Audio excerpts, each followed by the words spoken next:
Okay, so here's the uncomfortable truth. The word manifestation already assumes you don't have what you want.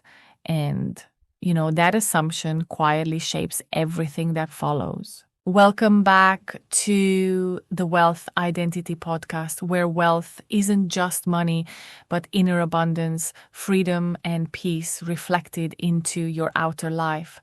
I'm Agnes, and today I want to talk about something that might feel a little uncomfortable at first, but if you stay with me, it might completely change the way you see manifestation, healing, and this entire journey of trying to get somewhere. I want to start with a simple observation. The word manifestation already implies lack. Just pause with that for a moment. To manifest something means that it's not here yet. It means it's somewhere out there, and your job is to bring it into your reality. And right there, hidden inside the word itself, is an assumption that quietly shapes everything that follows. I don't have this yet. I need to get it. I need to make it appear. And once that assumption is in place, well, the entire journey becomes about seeking, efforting, correcting, fixing, and manipulating reality so it finally gives you what you believe you don't have. And this is where manifestation slowly turns into exhaustion. Because from that starting point, it doesn't matter how advanced the technique is, the identity underneath it is still the same. Someone who is not there yet.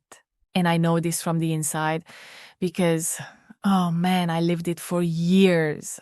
For a very long time, I genuinely believed that before I could have what I desired, especially wealth, freedom, and ease, I had to fix something about myself.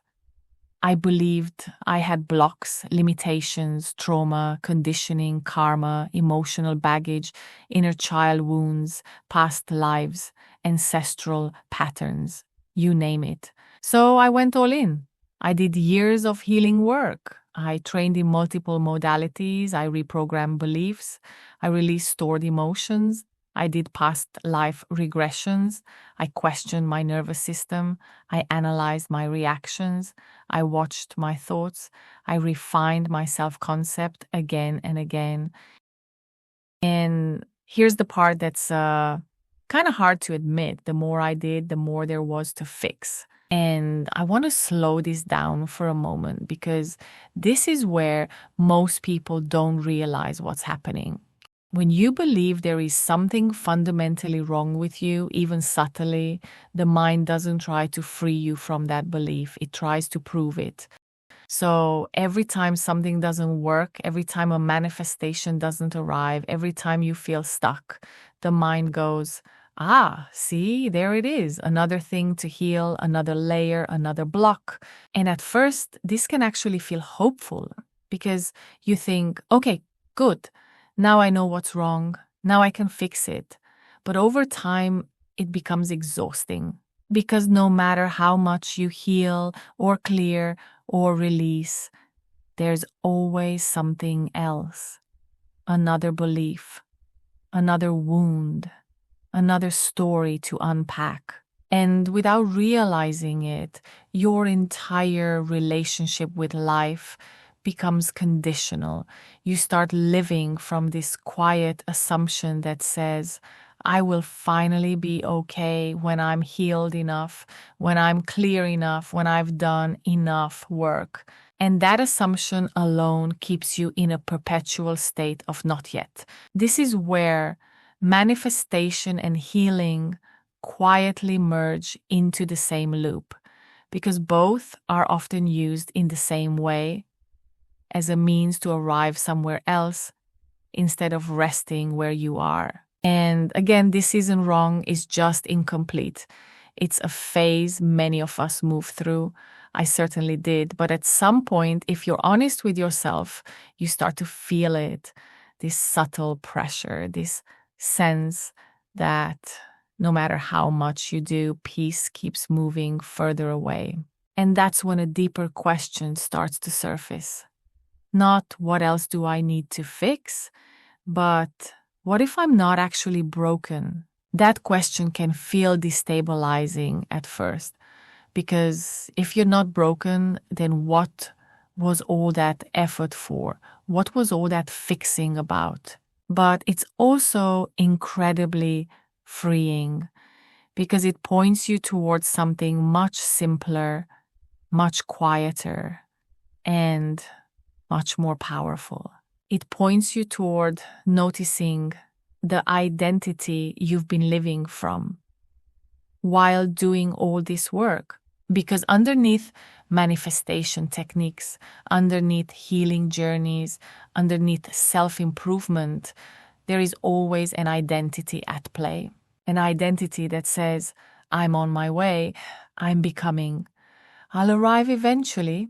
And as long as that identity is running, reality faithfully mirrors it. It keeps you on the path. It keeps you seeking. It keeps you becoming.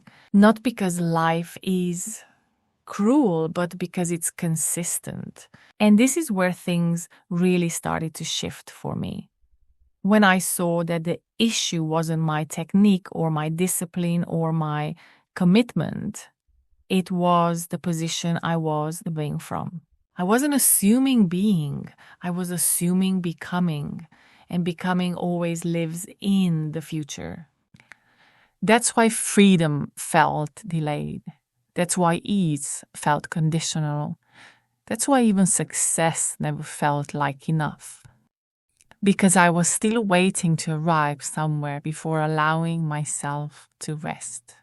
And this is the moment I want you to gently notice yourself too, not to judge, not to fix, just to observe.